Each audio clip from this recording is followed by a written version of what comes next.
Hi guys, and welcome back to my channel. My name is Shayna if you are new here, but if you are not new here, welcome back to the fam. We love you and welcome to my new video. Today's video is going to be my acne skincare routine. So today I'm going to be going through and walking through the products that I use in my skincare routine to keep my skin from getting any more acne on my face and to just take care and maintain having acne prone skin even while I'm breaking out. If you guys did like today's video, please give this video a big thumbs up. It's so appreciated. And make sure you guys subscribe if you haven't yet. It's very appreciated as well. And make sure you guys hit the notification bell to stay notified when I upload each and every week on Wednesdays and Saturdays. I love you guys so much, and I will see you in my next video. Bye guys. So the first product that I use is a sulfur based soap bar, basically that is for acne, and it's something you can usually find at any CVS or Walgreens, maybe Rite Aid, and it's basically this little soap bar, and I will have pictures on the screen so you guys can see what I'm referring to. It's this yellow soap bar, and it has sulfur in it actually, and it really does help to soften my face and help me to deal with any residual acne or oil on my skin that I may be dealing with, to help keep it at bay. Using this product has truly changed my skin, you guys, and I've really used so many different products throughout the years. I've used Curology, I've used Proactive, I used a lot of the mainstream systems that people use to really help and cure their acne, and this being so cheap, it's literally only like $3 and change, is honestly, it like blew my mind, because I was always using such expensive products and thinking that they were always going to do stuff, and they did help to an extent, but this one has helped me the most. I've been using it for about 2 months now, and I literally cannot say enough good things about it. It definitely does dry your skin out at first, but you work your way up to using it twice a day. I use it once in the morning and once in the evening, and it really does make a difference. And I really do notice that my acne has started to disappear, along with my dark marks or any scars that I've had from previous acne, and it definitely has made a huge difference in my skincare routine. So I would highly recommend this one product if I'm going to recommend anything out of this whole video. Product number 2 is I use a CeraVe hydrating facial cleansing soap, and I feel like that definitely doesn't necessarily help with the acne, but it more so helps to just combat the dryness from my acne, and using different products that have salicylic acid in them and so forth, because if you have acne prone skin, your skin can definitely tend to be very dry, and that definitely helps to combat the dryness in my face, and I really do need that. So I definitely use it right after using the first product, because it makes my face really soft and helps to repair that skin barrier as well, because I feel like that's a super important step people tend to forget when they have acne prone skin and you have open pores and you have open like breaking skin that maybe you have like active acne and stuff in it.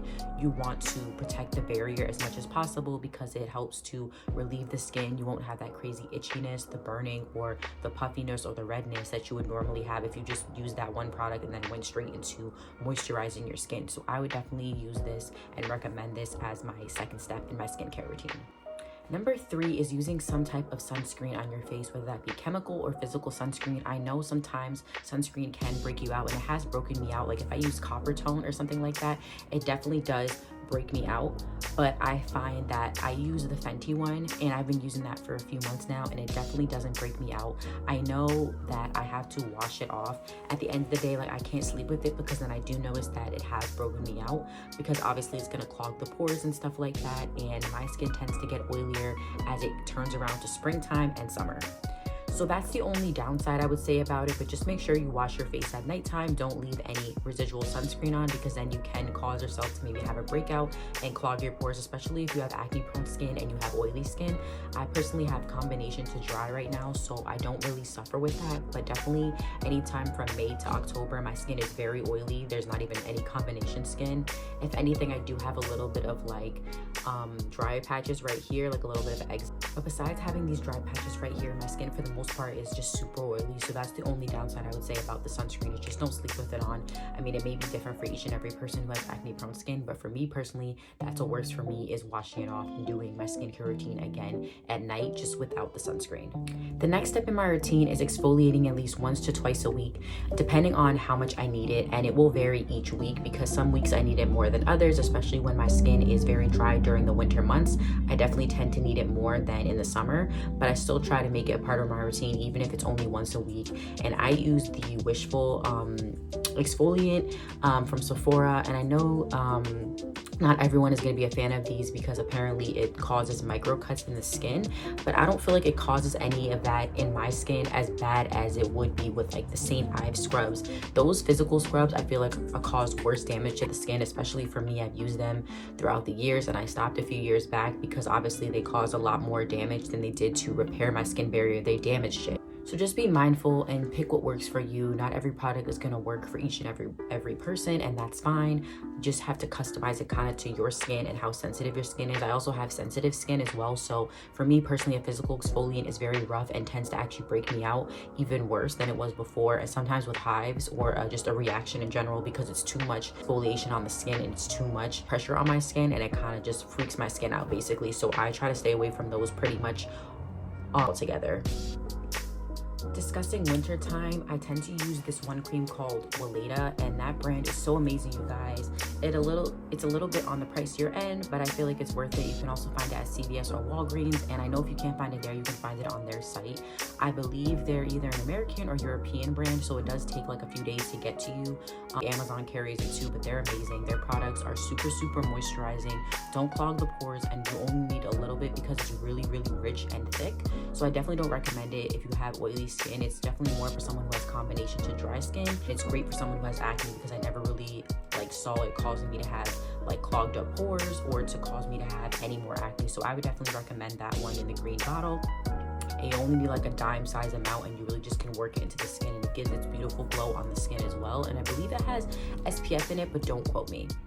Now, in the summertime, I like to use this one water cream, and there's two that I like to use. One from Laneige, they have a water cream, and they also have one from, and the other one is from Sunday Riley, and you guys can get these in mini forms if you don't feel like spending the full $60-70, which I know can be pricey for some people, and I feel like it's worth it for me personally because I feel like it lasted me like 2-3 months, and it comes in a very good size jar, so I feel like it's worth it to pay that price. But I did start off with the mini ones just to see, because Sunday Riley has like a vitamin C one, and they also have a blue one. I like the blue one. It's a gel cream, and it definitely is really hydrating, but also is very light on the skin, especially when my skin is oily in the summertime. It's a perfect cream to use during that time of the year. If I have any active acne at the moment, instead of trying to pick it, I will use pimple patches or the star face patches. I love those things. You can get them anywhere now, even at Target and Walmart. So I really would just say go and use those instead of trying to pop things, because obviously it's going to cause more dirt to go back into the pore, into the skin, and worsen it and make it all bloated and puffy, and it will obviously add more dirt to the spot. So I just tend to use those if I need to spot treat something, or I will actually go in with salicylic acid, a little bit of the gel, and I'll just basically spot it onto the points that I need it, so that way it's not going all over my whole entire face and kind of making it even more dry or broken and damaged than it already needs to be. I also from time to time will do facials on myself with a steamer at home, and you can get it from anywhere, a little mini steamer. I know it was a big thing on TikTok for a while there, and I got one of those, and I just got it off of a random seller off of Amazon. But if you want a more high quality one, I'm sure they have different versions of them, but it's great to open your pores if you don't want to just use a hot cloth, because sometimes I feel like that doesn't open my pores up enough. And I will go in with a clay mask like bentonite clay or lanolin clay. I'll go in with a bunch of different clays, like I have red or black, and sometimes I'll use a peel off clay mask, which can definitely be less time consuming than the other clay masks. So it just depends on your preference and how much time you have, but I definitely recommend clay masks to really get all that dirt and grime out of your skin, especially in your T-zone or if you have oily skin. I definitely love to use it all year round, whether I have oily, combination, or dry skin. If you made it to the end of this video, I really appreciate you watching and sticking by. I hope you guys enjoyed today's video. If you guys did enjoy today's video, please give this video a big thumbs up for me, and make sure you guys subscribe if you have not already. It's always appreciated. Also, make sure you guys hit the notification bell to stay notified when I upload each and every week. I upload Wednesdays and Saturdays. I love you guys so much, and I will see you guys in my next video. As always, bye guys.